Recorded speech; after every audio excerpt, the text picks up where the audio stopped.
Hello दोस्तों, तो आपका एक बार फिर से मैं स्वागत करता हूं एजुकेशन ट्रिप में। और आपके लिए लेकर आया हूं मैं पार्ट 7 टॉप 10 बैंकिंग अवेयरनेस। सो बिना विलंबता के हम स्टार्ट करते हैं। उससे पहले मैं कहना चाहता हूं, first attempt your self and comment your answer.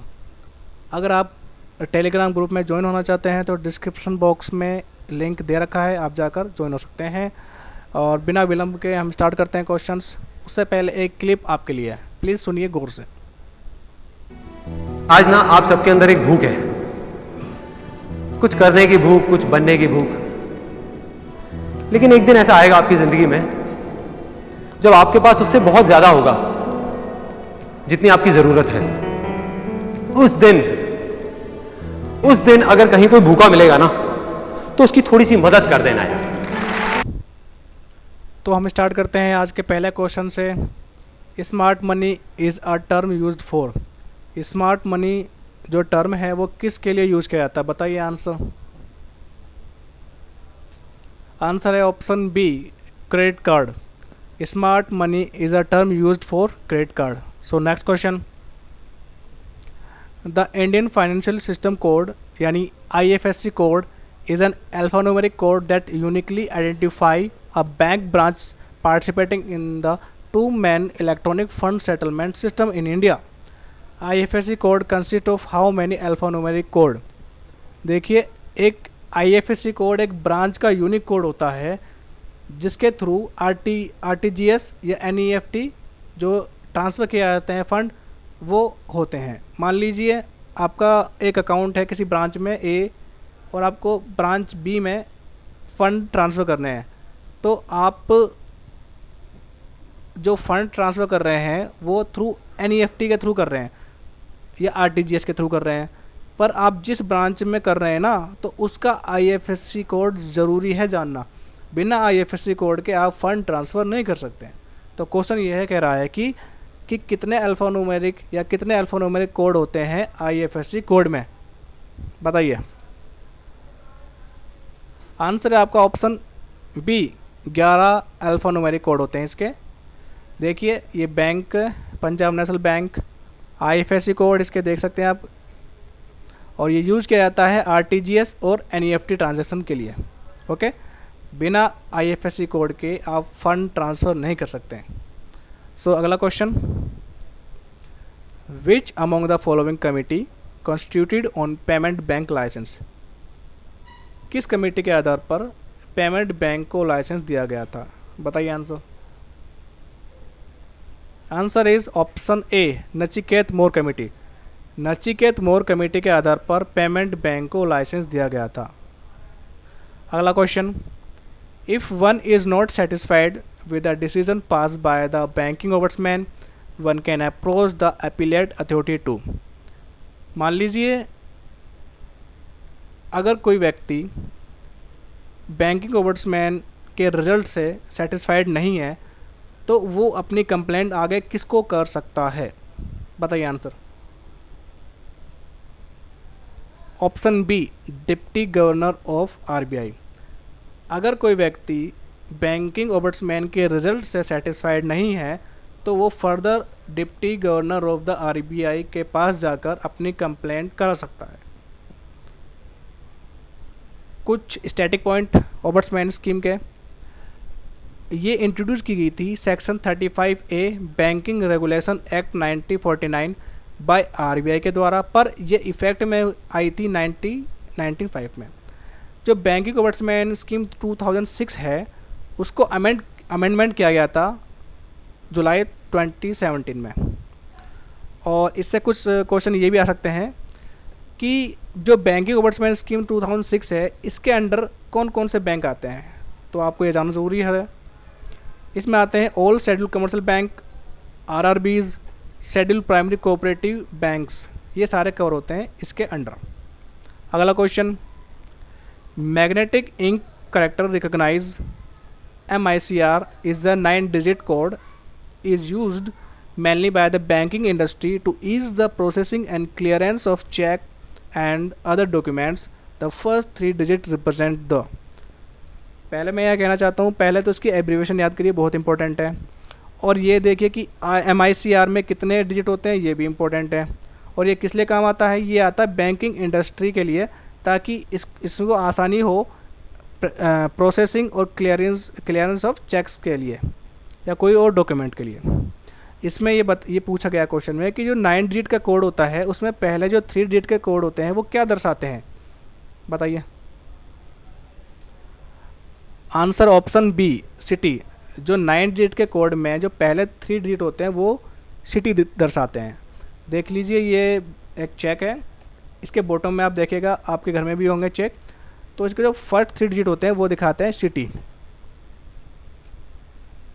Next question, a saving as well as current account should be treated as in operative या inactive if there are no transactions in the account for over a period of how many years.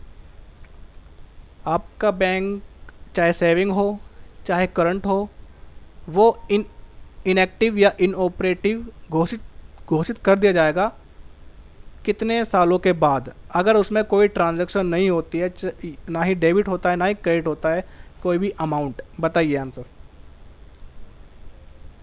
Answer आपका option D. अगर आपके account में 2 साल के बाद 2 साल से ज़्यादा कोई ट्रांजैक्शन नहीं होती है तो आपका अकाउंट को इनऑपरेटिव या इनएक्टिव डिक्लेयर कर दिया जाएगा। Next question, which bank has become the first private sector bank to sell Indian gold coin. ऐसा कौन सा प्राइवेट सेक्टर का पहला बैंक है जिसने सेल किए थे इंडियन गोल्ड कॉइन्स, बताइए। आंसर है ऑप्शन बी, फेडरल बैंक। तो आप जानते हैं कुछ फेडरल बैंक्स के स्टैटिक पोर्शन। टैगलाइन देखिए, your perfect banking partner. Headquarter है इसका एलुवा यानी कोची, केरला में इसका हेडक्वार्टर है। CEO है इसके Shyam Srinivasan. Okay, next question, which of the following can issue commercial paper for raising short term fund. इनमें से कौन सी इंस्टीट्यूशन या कौन सा कॉरपोरेट कमर्शियल पेपर को इशू कर सकता है अपने जो फंड है उनको रेज करने के लिए, बताइए। आंसर है option E, all of the above. Corporate, primary dealers, all India financial institution can issue commercial paper for raising short term fund. और जो शॉर्ट टर्म फंड होते हैं ये 1 साल से कम के ही होते हैं, 1 साल के बाद के नहीं होते।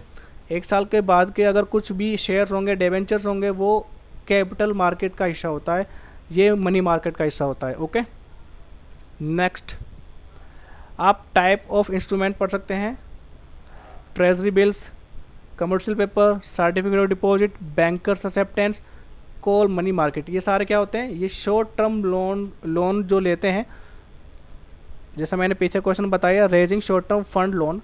अगर आपको अपना जो फंड है वो रेज करना है तो आप इसको इशू कर सकते हैं। ये सारे क्या होते हैं, इंस्ट्रूमेंट होते हैं अपने फंड को रेज करने के लिए।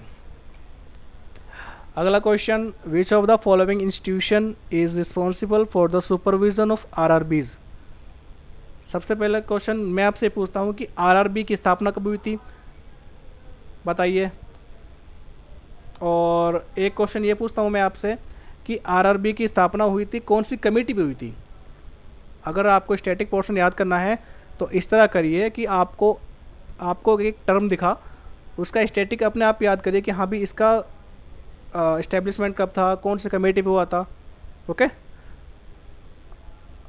तो RRB की जो स्थापना हुई थी वो हुई थी 2 अक्टूबर 1975 में, और कमेटी कौन सी थी, वो थी नरसिम्हा कमेटी। तो अपने क्वेश्चन पे आते हैं कि जो RRB को सुपरविज़न करता है वो कौन सा इंस्टीट्यूशन रिस्पॉन्सिबल होता है, बताइए। कौन RRB को सुपरवाइज करता है, तो आपका आंसर है ऑप्शन ई यानी A&C। RBI और नाबार्ड दोनों ही रिस्पॉन्सिबल है सुपरविज़न के लिए RRB को। नेक्स्ट क्वेश्चन, उससे पहले कुछ क्वेश्चन है जो कि ज़्यादातर आ सकते हैं मेरे हिसाब से, आपको ये याद करनी चाहिए RRB के रिलेटेड। इसकी स्थापना जो हुई थी RRB के 1975 यानी 2 अक्टूबर में हुई थी। और जब ये स्थापना हुई थी तो पहला जो बैंक खोला गया था वो था प्रथमा ग्रामीण बैंक, जो स्थापित हुआ था 5 करोड़ कैपिटल के साथ में। और ये भी बताना आवश्यक है कि ये किसी एक के हाथ में नहीं है इसकी ओनरशिप, ये 3 के हाथ में है, सेंट्रल गवर्नमेंट, स्टेट गवर्नमेंट और स्पॉन्सर बैंक। सेंट्रल गवर्नमेंट के हाथ में 50% शेयर होता है इसका, सेंट्रल गवर्नमेंट के हाथ में 15% होता है और स्पॉन्सर बैंक के हाथ में 35 इसका शेयर होता है। और ये बता चुका हूँ मैं कि नरसिम्हा कमेटी के आधार पे या रिकमेंडेशन पे इसका स्थापना मतलब इसको स्थापित किया गया था। Next question, money market, open money market is a place for selling and buying of financial instrument by कौन से इंस्टीट्यूशंस के द्वारा, बताइए सेल या बाइंग किया जाता है फाइनेंशियल इंस्ट्रूमेंट मनी मार्केट में, ओपन मनी मार्केट में? बताइए जरा। आपका आंसर है option A, all financial institutions. By all financial institutions is a place for selling and buying of financial instrument by. कहने का मतलब यह है कि जितने भी सारे फाइनेंशियल इंस्टीट्यूशंस होते हैं वो सेल कर सकते हैं या बाय कर सकते हैं फाइनेंशियल इंस्ट्रूमेंट्स मनी मार्केट में, ओपन मनी मार्केट में। फाइनेंशियल इंस्ट्रूमेंट्स से क्या तात्पर्य है? इसका मतलब होता है जैसे कि treasury bills, certificate deposit, acceptance of deposit और कॉल मनी, ये सारे क्या होते हैं? ये फाइनेंशियल इंस्ट्रूमेंट होते हैं, इनको शॉर्ट टर्म मनी भी कहते हैं और ये 1 साल से पहले के लिए ही इनको इशू किया जाता है। सो धन्यवाद, thanks for watching the video. अगर आपको ये वीडियो अच्छा लगता है तो please like, share and subscribe.